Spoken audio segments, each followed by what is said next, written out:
Hello, hello, hello. Good morning, good afternoon, good evening, wherever you are. I am Robyn And Rice. I'm Gil. Oh, and I cut you off. How's that? I know. I thought I'd shake it up, so I'm my full self today. Robyn Rice Olmsted, and this is Gil Olmsted, and we are Rockin the Love. So we're so glad you're here to join us. I know you're probably very excited about our guest today. Hi, Shay. Good to see you. Good to have you back. We missed you last week. And we're looking forward to our guest, who is Charles Holt. And we'll tell you a little bit more about him in a little bit. But we just want to welcome you all. So if you have a chance, put in your information where you're streaming in from and let us know so we can properly say bienvenidos. Welcome, welcome, welcome. And hi, Myrna. Good to see you. And I hope you're feeling better. She was a little under the weather, so let's all send Myrna lots of love and prayers. And yeah, that's it. So if you're here for the first time, we'll just let you know a little bit about our show. Our show is fantastic. I'm being very, very modest. No, our show is about us and everything in our lives, which is everything. So we are a married couple and we live in two different parts of the world, it seems, two different parts of the United States. I am in California, Southern California. And I am in New Mexico. Albuquerque. Yep. And we are rocking the love a little bit apart. And so we're just talking about all kinds of relationships and our relationship to it and having a good time. So we're glad you joined us. So, how are you, Gil? I'm okay. I had a really rough week, but I'm okay. Yeah. Can you Yeah. say more about that? This being in relationship far apart, I realize takes a little bit of a toll. And it's got a lot to do with just not having the same support present in the room, if you will. And we've been doing this now for a year and a half, going on 2, that we've been living in separate places. So, and I think we had more times where we were crossing over at the beginning, and due to changes in circumstances, we're not doing that quite as much. So anyway, so while there's so many exciting things going on, I had to deal with that. And so there you go. You know, we all have to go through it, whatever it is that we need to address and look at. And I think we forget how much we have people out there. So I want to have a shout out to my people and say thank you, all of you. Yeah. Yeah, that's great. Great to hear. And I rode 8 miles on my bike. So I'm already getting better. See? Yeah. All right. And Shay is asking, why do you two live apart anyways? That would suck. It was great at first. No, I'm kidding. Really? Say more about that. No, I'm just kidding. We live apart because Gil has got a job there and we have family commitments with our sister and our godkids. And so the decision was we'd become multi, what do you call it? Multi-state, multi-residence family. Multi-residence family, yeah. And, I don't think we're really seeing each other less. I think what happens is that the holidays get involved and that makes, things get jumbled up and then it gets out of balance. But we're back on track. We're going to be back on track if we can ever sit down and do our schedules. Okay, welcome, Reverend Sherry Greer. I am happy to see you. So my week was good. I'm currently open to receiving abundant blessings from the universe in the form of cash. And, I would love, some kind of remote job that I can do both places. I have all kinds of clients that I see, but that too goes in spurts, much like the holidays. So yeah, just busy trying to figure out what I do and where I do it and how I do it and all those good things. But it's been a good week. It's been interesting. Welcome, John. I see you are at the gym Joining watching us. us. Wow, what commitment. Okay. Man, What we are yeah. a good treadmill show. So if you want to pull your treadmill out, we will make that hour go by like nothing. Anyway, so that's our story. And right now it's time for the good news. And this is our segment where we talk about what's good in the world because it's so easy to find and talk about what isn't good. So, Yeah. what do you have, Mr. I have William? I have a cool story. So we often have things about the environment. So this is an environmental one. But apparently in the mountains of Australia, they discovered 90 trees of a particular kind of tree that was thought to be extinct for the last 2 million years. Mm. And these trees are from 91 million years ago. And they grow at like a rate of 1 centimeter a year. They're super slow growing. I need some in my backyard instead of the ones that grow there. But anyway, but the fascinating part is these were found in the mountains of Australia in 1994. And they don't talk about them and they don't let anyone go there because they're trying to protect them. And they've been slowly got 2 or 3 other sites where they've done plantings, and then they're also just allowing people to have a seed and do it somewhere else. But the grove of them, they don't even want people going in there because the diseases and everything are dangerous to the trees. Wow. So now this whole group of scientists that discovered them is now kind of passing it all along to the next generation because they're all retiring. It's been 30 years. So anyway, I thought it was just fascinating that, we're still finding stuff that we hadn't a clue about. Or we were. It is fascinating. We think we know everything, right? Right. That's funny.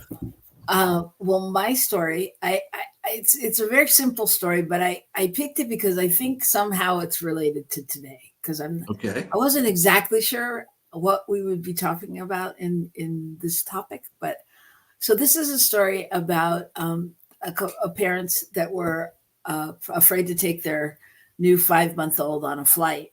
They're for her first flight, and they were traveling from New Jersey to Mexico. So it's a relatively long flight, and but on the flight on the way home, there was a woman across the aisle that was knitting or crocheting, and she was crocheting and she was going so fast and crocheting, and their baby was mesmerized, like could not stop watching her and so interested in like the yarn and everything she was using for the project, just kept how fast it was all happening.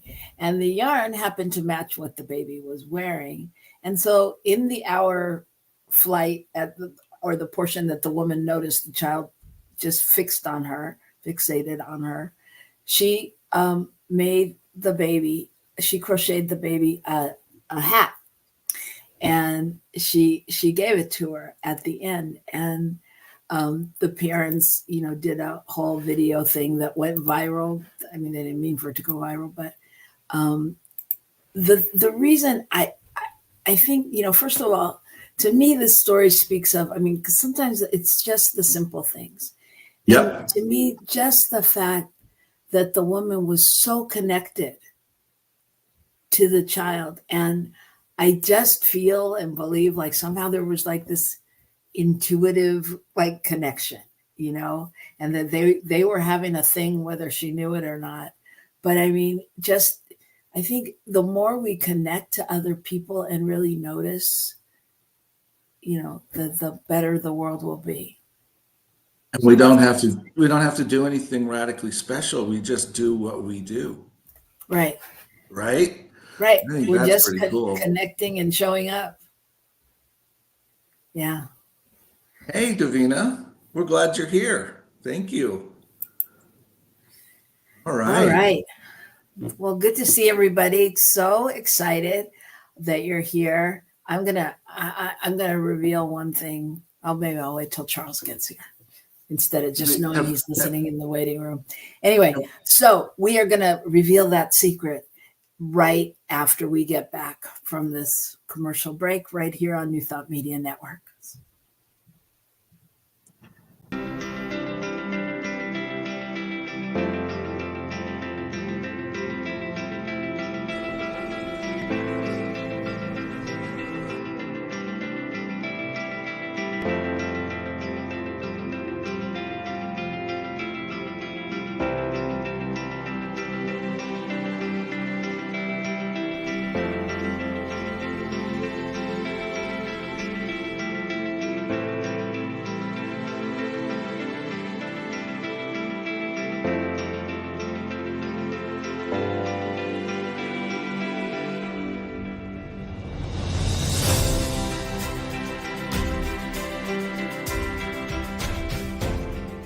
Please help us say thank you to our organizational sponsors, including the Hefferland Foundation, Affiliated New Thought Network, International New Thought Alliance, Science of Mind Archives and Library Foundation, Center for Spiritual Living Denver, Center for Spiritual Living Midtown, New Thought Philadelphia, Planned Happiness Institute, Summit Center for Spiritual Living, One Heart Retreats, Center for Spiritual Living on the Lake, Unity Kitchener, Unity Spiritual Center Ottawa, Om Center for Spiritual Living, Satya Center, Begin Within Ministries, Center for Spiritual Living North Jersey, Unity of Savannah, and the Center for Spiritual Living Seattle,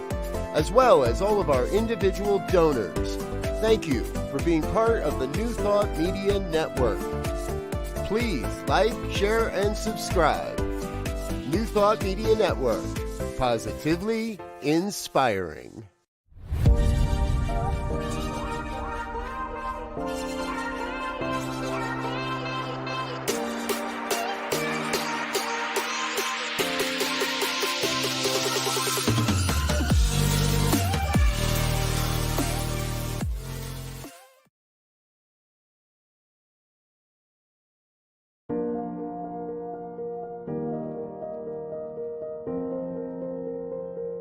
It was a treat.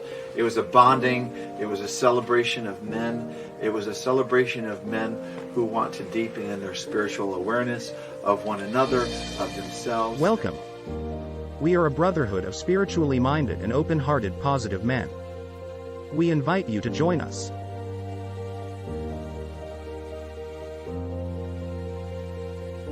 And I came in knowing one person. I left knowing all of the group. And I feel like I came in knowing meeting strangers, but knowing and leaving brothers. Come experience the New Thought Men's Gathering, Foundations 2024. Friday, March 15th through Sunday, March 17th.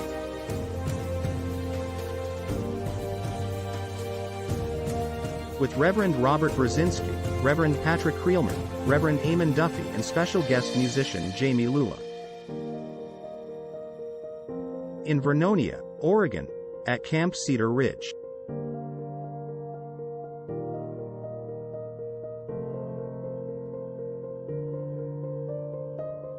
Learn more and register at www.newthoughtmens.community.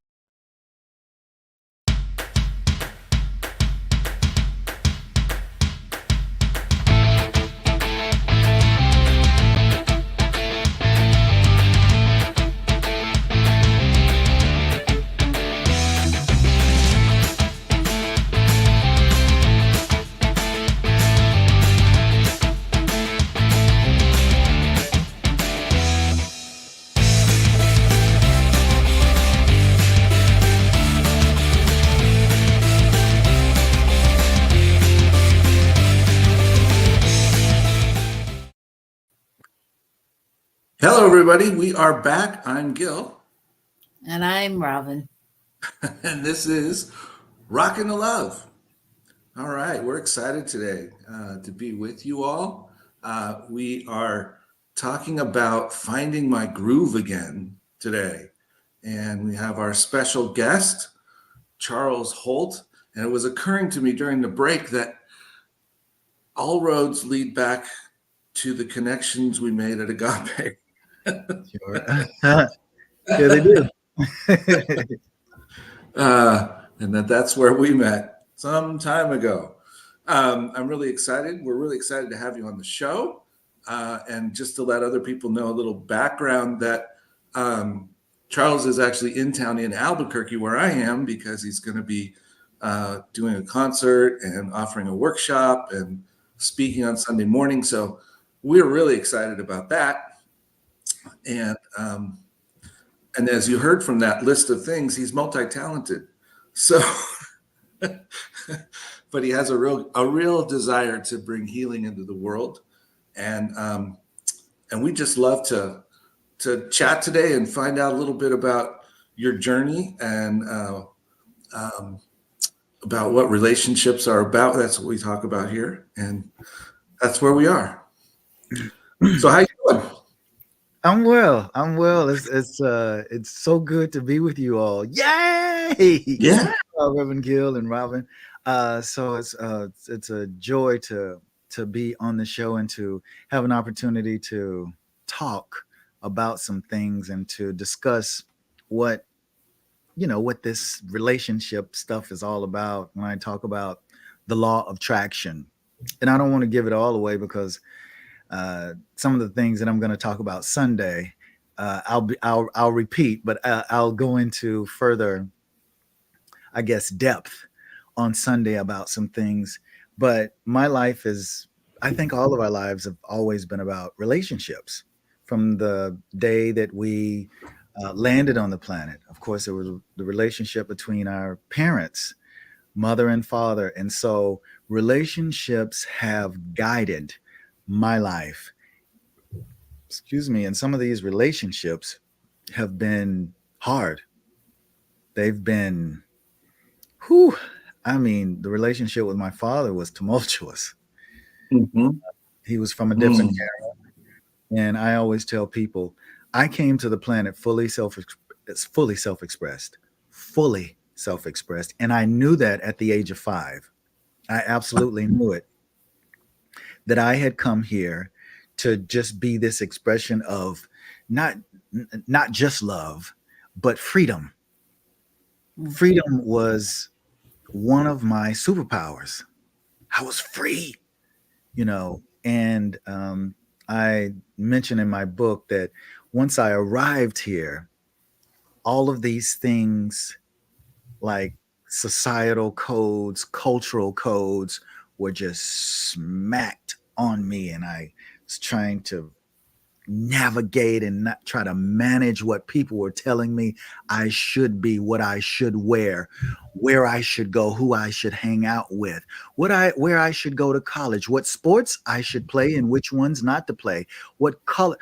It was an overload of information. So all of that was because I had relationship with people and they had their own beliefs.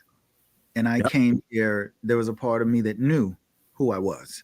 And my life has been peeling back. Some people say peeling back the onion, trying to get back to the core of my being. And that's what I've been doing. That's what I'm doing right now. Because I'm getting ready to make another big shift in my life. Isn't that sounds like a great description of what we're all doing? Yeah. Whether we know it or not, right? Whether we know it or not. I tell you, it's sometimes I think I'm conscious of this, but maybe I don't want to be conscious of that. I just want to go through it. But the consciousness, it makes it even more of a delight when you come out on the other side of something. You realize, you stepped into something and that something was guiding you other than luck, other than, what some people call fate. It's just guided by this higher mind, this divine presence that I call God, and holiness, this wholeness that is everywhere present, everywhere. Yeah, I said at the top of the show that I had kind of a rough week, and one of the things that that came about was the topic on Sunday was divine uncomfortability, and in thinking about that and in relation to my experience and everything, what I realized was how in all of it, if we really believe that the universe is conspiring for our good, it is. Yeah, it is. Even when it's trying to give us a message that, yeah, that doesn't feel good because that's not where you're supposed to be, or whatever, right? But it always is, and that's kind of what I hear you describing. That it's guiding us where we need to go. Yeah, Yeah.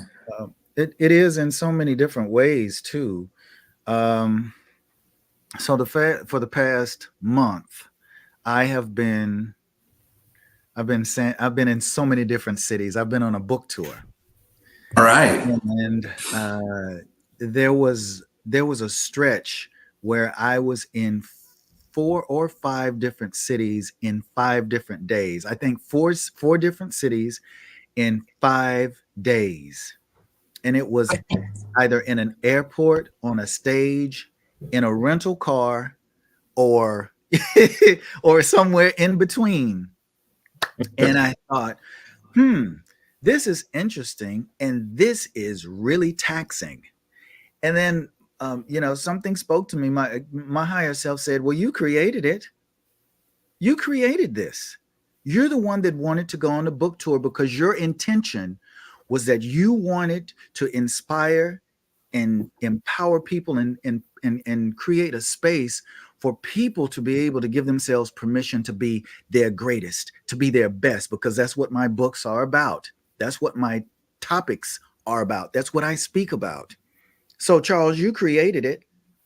And if you created it, you knew the vision for this. And there's always provision with vision.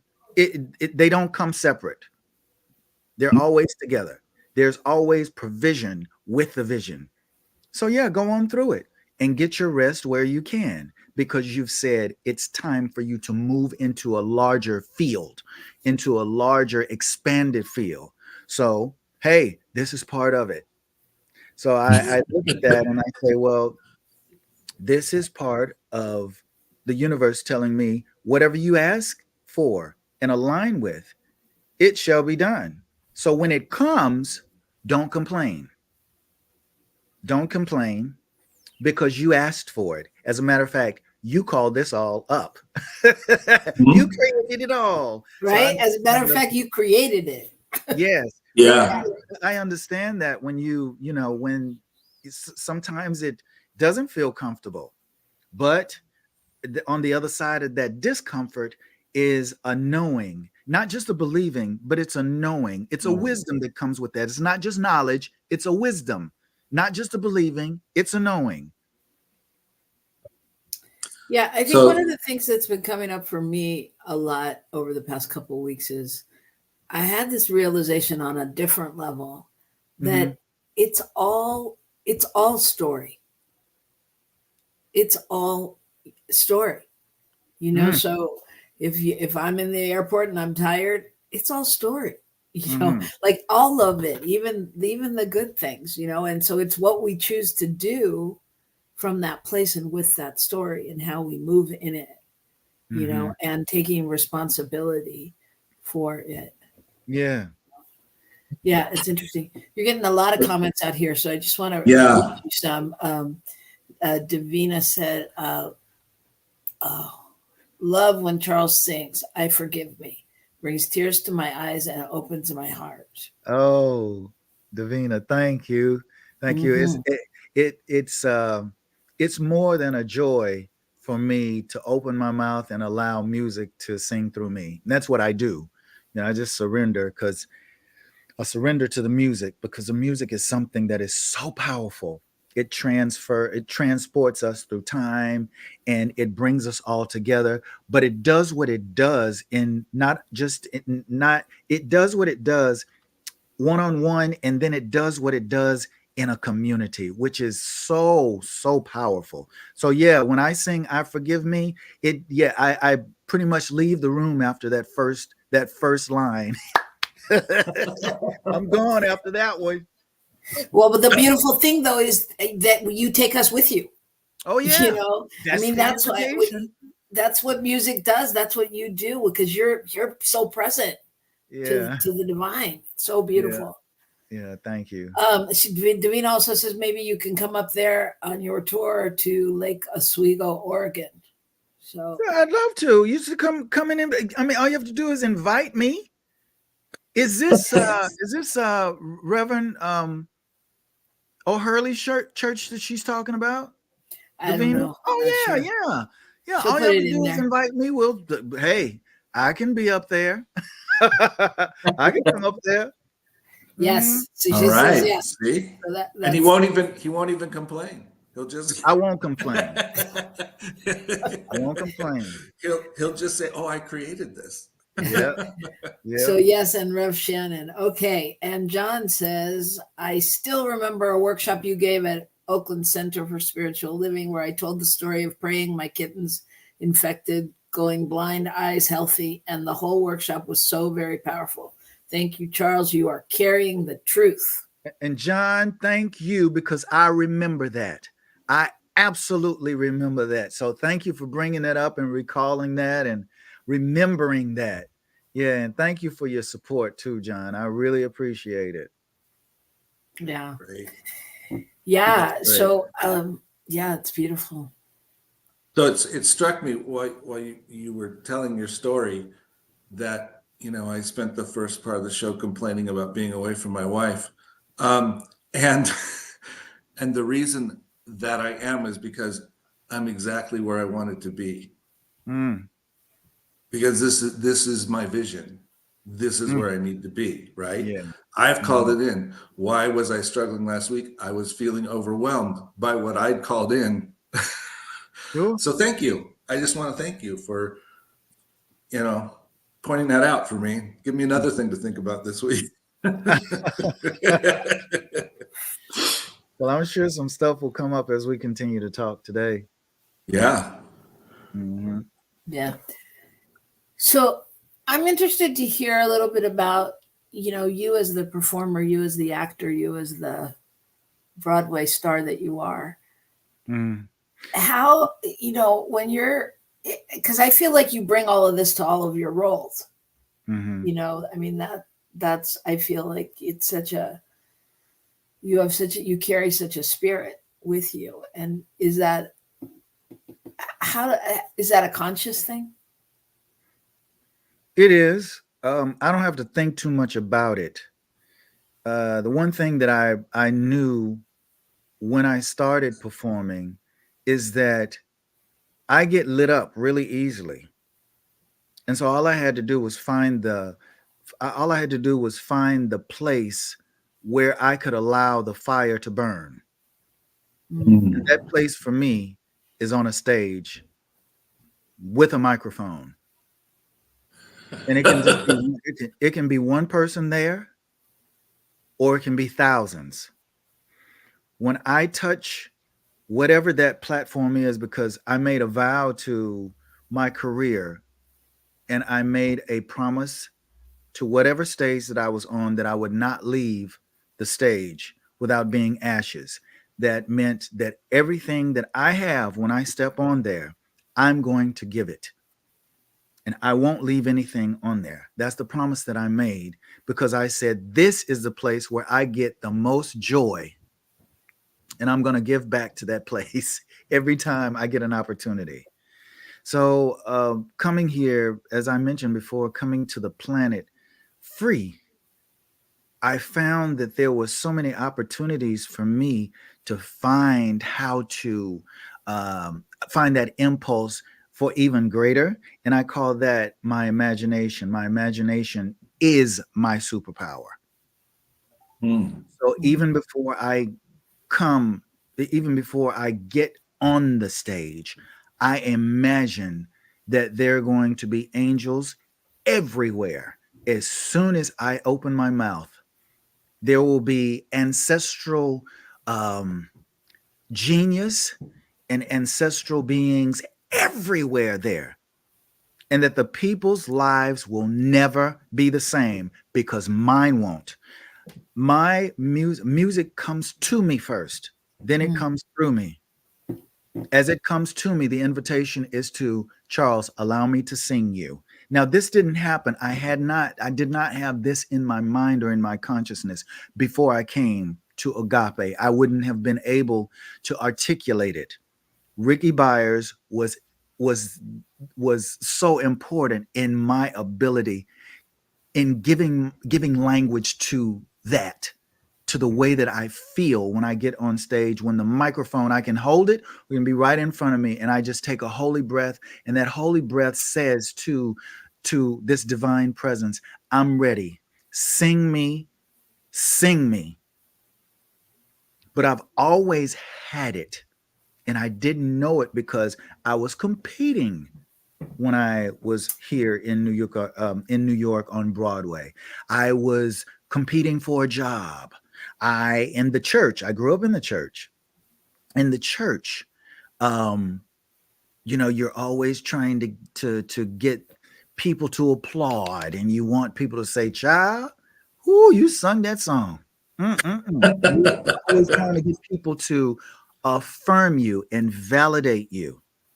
So you can do all kinds of things. And I used to do tricks. I can still do tricks with my voice. I can do the runs and the pauses and the long notes and all that stuff. But when I got to Agape, something happened where in the middle of service, an 11 o'clock service, I started a song, a third too high.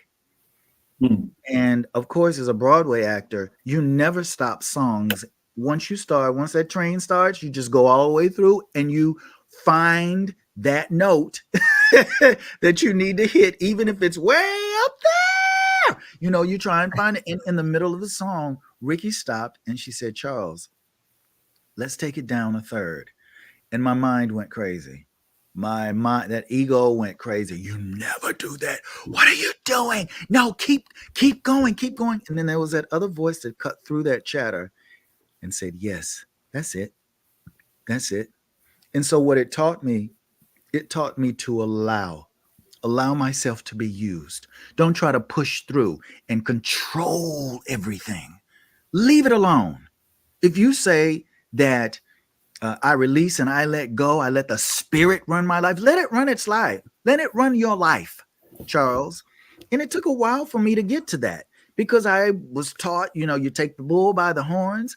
As an ex-football player, you take the bull by the horns and you ride it until it comes into submission or the horns fall off. So those types of things were big learning curves for me. And I learned them at Agape with Ricky Byers and Dr. Michael Beckwith. I learned that part of me, and it just spoke clearly to me. So I understood there was something, that there was a reason why I went to Los Angeles to sit under that ministry, because when I got to LA, I had stopped going to church. And I found that's exactly where I was supposed to be when I got there. So I'm really grateful for that. Yeah. That's so beautiful. That's so beautiful. Yeah, so many of us have found our way through and to New Thought and Agape and all of that from somewhere else. Yeah. Yeah. Yeah. And what's interesting though about what you said, I'm a performer as well, an actress, and so I totally get that. And yet, what the people I admire most are the ones that I've seen be willing to make a mistake up there or to fail. Yeah.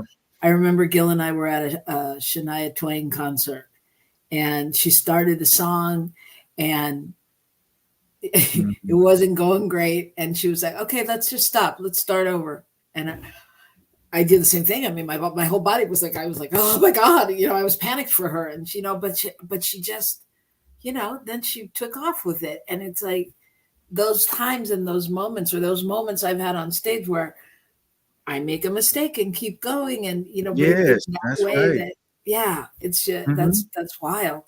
That's wild. Mhm. John is asking, Charles, did you feel you had to release and then you'd take control? You'd release and take control. I keep having to release over and over. Will you speak to this, please? Yeah, it happens because we shift and we become there are larger fields that we move into, and there's a higher volume of expectation, so to speak, that we have. And so in that, when we elevate, I don't want to use that word. What is the word I want to use? It'll come to me. But when we move to another level of understanding and consciousness, there's a whole different field of things that are coming to us that we still have to navigate. And so as we shift and change, we're remembering. I had to remember, oh, Charles, I'm now doing it with the Memphis Symphony Orchestra. I've never worked with an orchestra before. So this is something different. And then, of course, during that process of learning, you hear the voice, you hear that higher self, that voice that is right from the divine, right from spirit, say, let it go, let it go. Don't try to make it something that it's not. Allow it to use you and be organic with it, Charles. So yes, it continues because the impulse to control is, yeah, I mean, I don't know about you all, but I surely do. I want to control, if I could control it, like, yeah, let me have it. Even I tell God sometimes, God, look, I'll let you have 99.9%.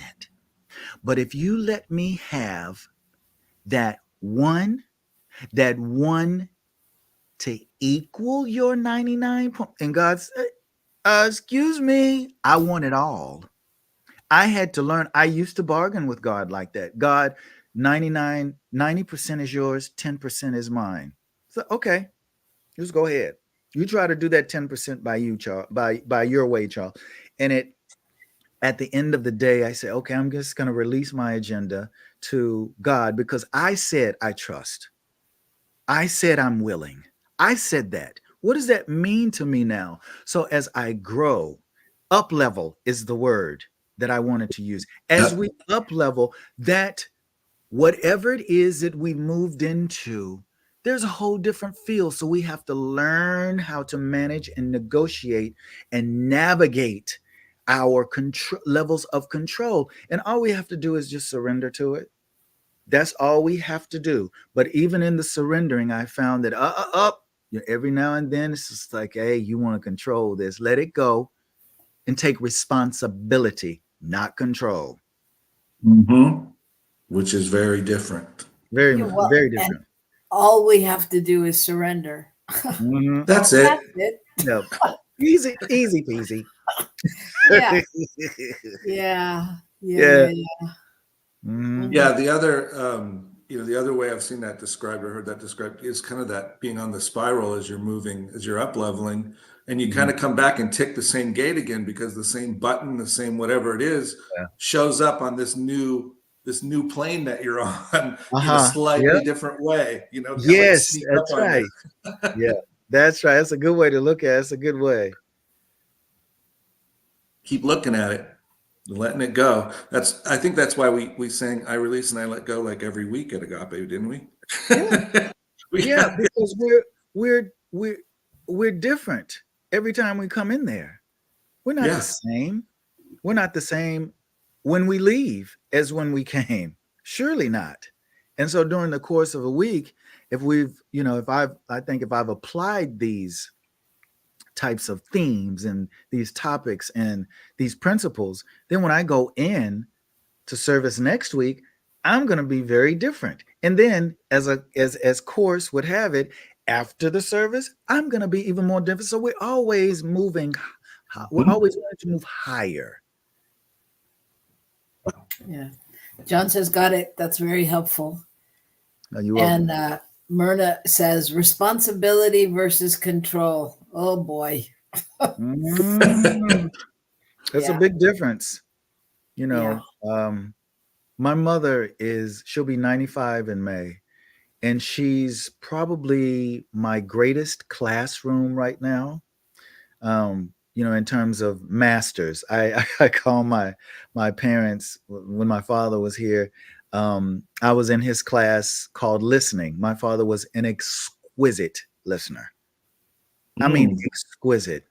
And then he also taught me. He used to always tell me when I was growing up, "Son, it's not what you get; it's what you take care of."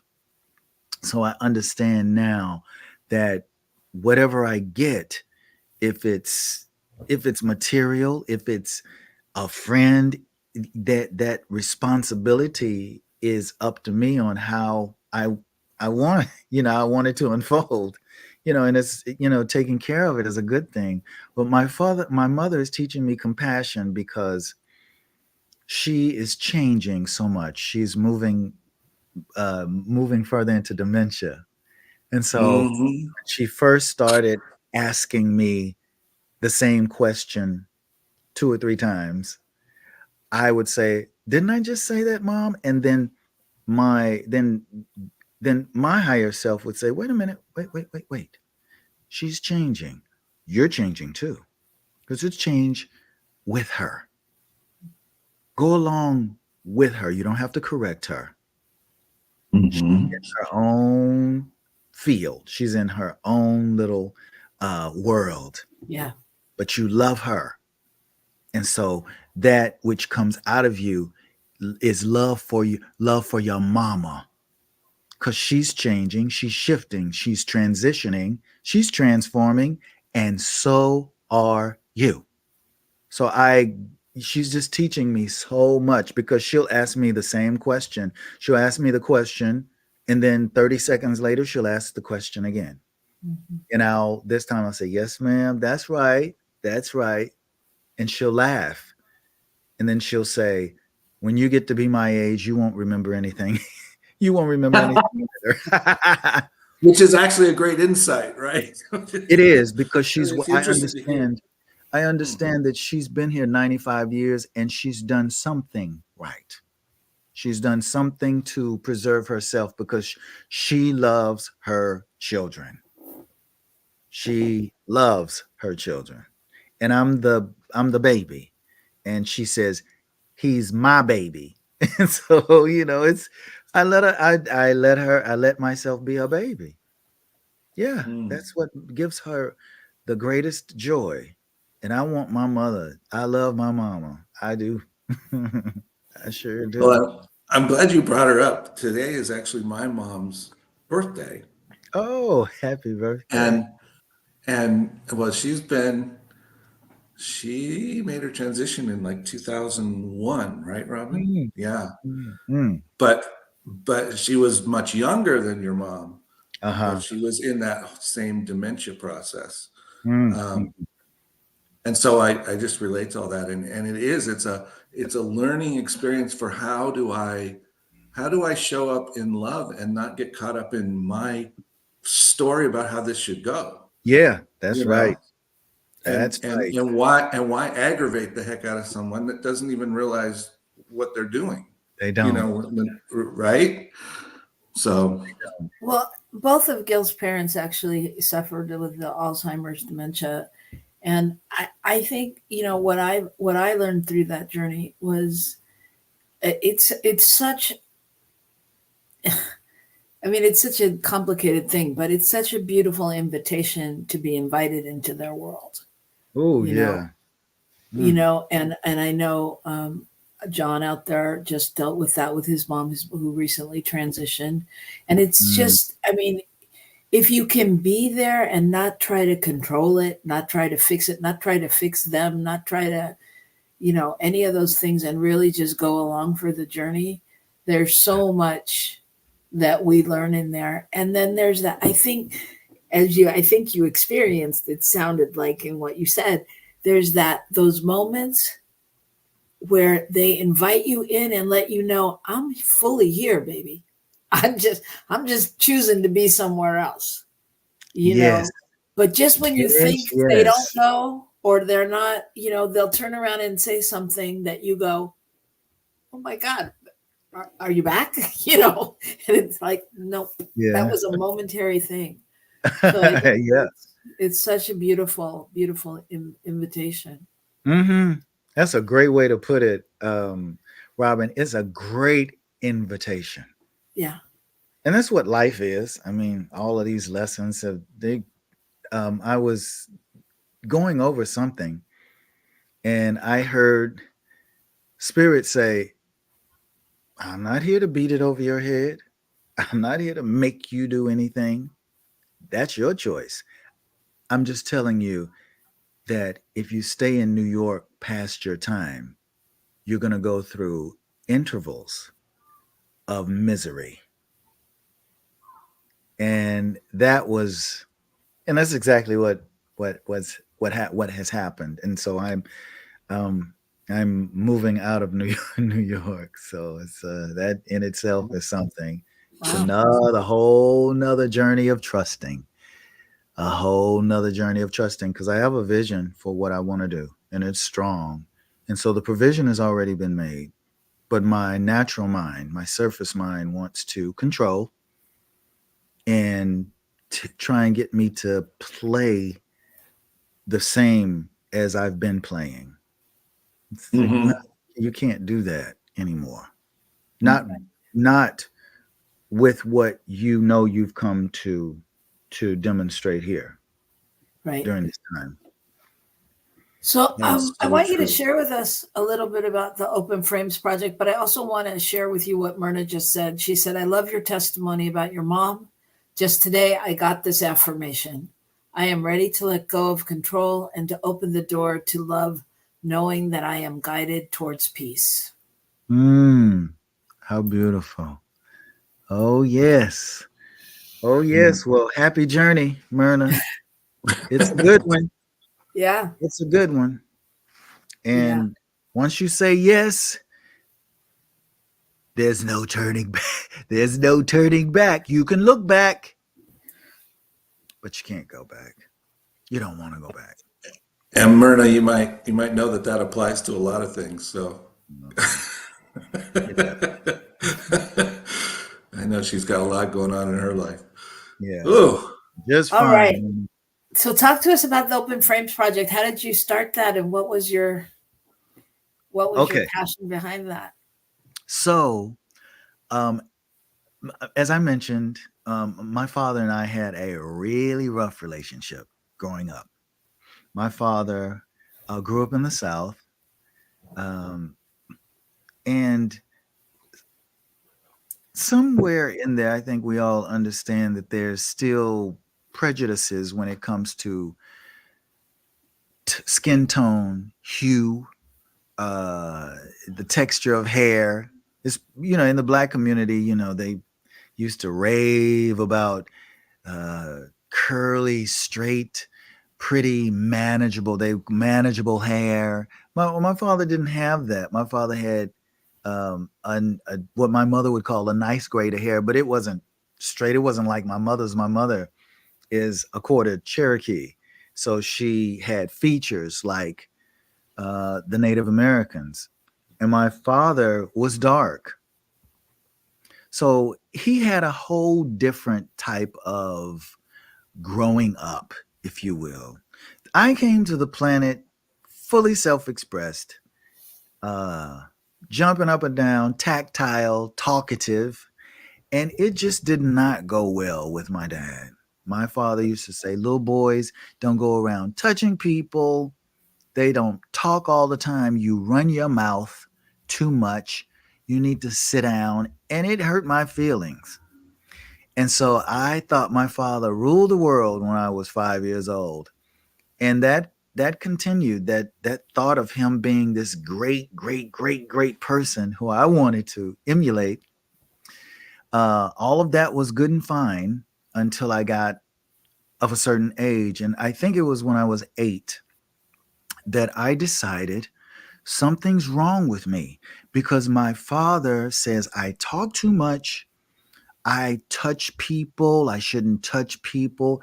I shouldn't cry and show my emotions. And so I shut that down. I loved sports, so I don't think this had anything to do with it other than the fact I thought sports would help me gain my father's validation and affirmation, and it didn't. But I was a great athlete. I was a star athlete, and I went to college on a football scholarship. By the time I left home to go to college, I had just wiped my hands of my relationship with my dad. It's not going to work. Nothing is going to work out. So I was wounded. It was painful. It was something. I didn't know how to manage it. I didn't know how to negotiate it. And so I hid behind sports in my accolades, and I hid behind academics because I was an outstanding student as well. So I went to college on a football scholarship, and long story short, I started working for IBM right out of college. I hated corporate America. I left IBM, went to another company. They fired me. And just started singing in these jazz clubs on weekends, Fridays and Saturdays, to wash the week off. My grandmother was a self-taught pianist, and I used to stay with Granny. So I had a lot of songs in my in my stable of music, in my music Repertoire. college. And so my father loved B.B. King and Ray Charles. My mother loved Aretha Franklin and Al Green. And my brother and sister were a decade older than me. So I heard everything from Fleetwood Mac to Earth, Wind, and Fire to the Jackson 5. I had it all. So I started singing these songs. And this guy walked up to me and said, "Have you ever thought about doing musical theater?" Just out of the blue. I said, "Man, I'm a football player. We don't do musical theater." And I said, "What is it?" Because it intrigued me, the way he said it, and with all of his confidence. And so I tried out for a show. I Ought to Be in Pictures. It wasn't a musical. It was a Neil Simon comedy. And I got cast as Herbert Tucker, the lead. Wouldn't pay for a week's worth of groceries, but there was something there that held me in place until I could really figure out that this was something that I needed to do this. I needed to do it. I moved to New York with $400 in my pocket. And a month later, I got the national tour of Jesus Christ Superstar with Ted Neely and Carl Anderson. Wow. I understudied Carl Anderson as Judas. I played Simon. And that just shifted. It just shifted everything. So I had a fairy tale beginning to my artistic life as a performer. A month after Jesus Christ Superstar, I was the only one out of 600 to get the role in Smokey Joe's Cafe, which was the longest running musical review in Broadway history. I did that for a year and 13 months. That was the first national tour. Then I went to Japan the last month. We did Japan, Okinawa for a week, Fukuoka for a week, Tokyo for 2 weeks. And so I came back and I got this show called Souls, and I played Marvin Gaye. And it was great. It didn't go to Broadway, but it was off Broadway, and it was being, they were trying it out. Well, in the meantime, I get cast to go to Europe to play the first Black Rocky in the Rocky Horror Picture Show. Then I come back and I get Lion King. This is October of 1999. And my life is just unfolding in a way that I cannot describe. That I'm on this ride. And I said, I came to New York in 96, and 3 years later, I'm on Broadway in the biggest, the baddest show on great right now. Lion King was the thing. It was here. And I spent 4 years and 10 months in the Lion King. It changed my life. And it wasn't until after maybe right before I got ready to leave The Lion King, that what it was to my soul, what it meant to my life, I started getting. And then I just took that and I moved to Los Angeles. And that, with all that I had grown up with, had kind of placed me right in this community called Agape, where all of this stuff could just mix together. And I could find more of who I was and why I came to the planet. It was just a setup. It was a divine setup. So after my father passed in 2013, I started writing. And I wrote a book because I needed to get all of these thoughts out of my head. In the last four years of my father's life, we got it right. My father told me he loved me, but I called and forgave my father in 1997. What I tell people, I said, there has to be someone to initiate this great invitation, Robyn.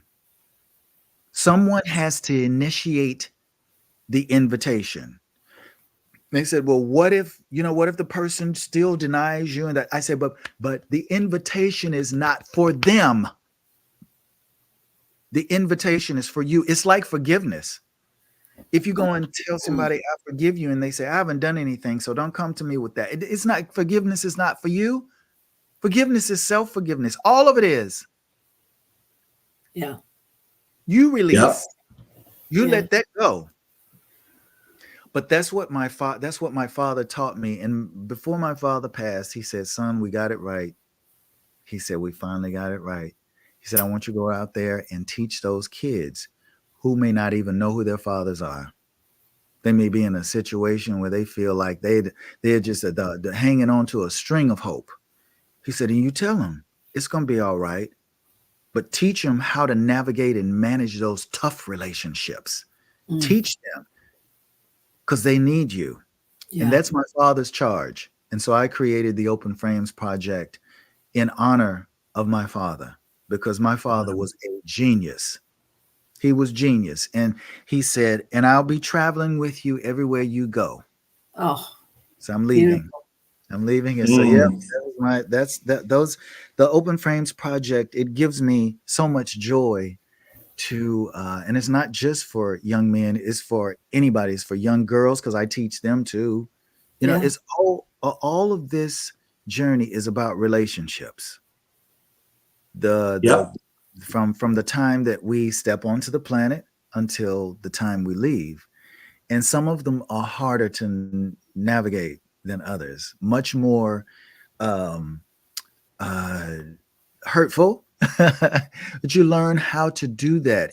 And just perhaps if that relationship splits and you go your separate ways, you bless it, and then you go back and say, I learned how to navigate it, so I'm better, and I hope they're better for it as well.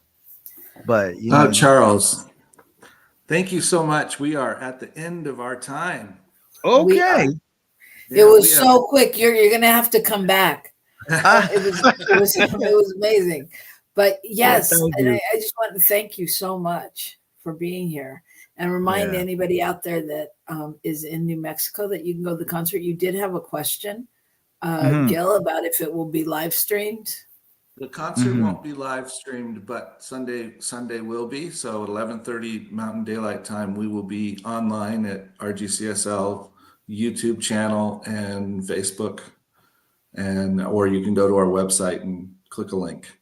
And you can go to Charles's website and find his books and stuff there. And if you're sad that you're going to miss his concert, I just say invite him to your workshop. I mean, invite him to your church, and you'll get the concert, the workshop, the talk.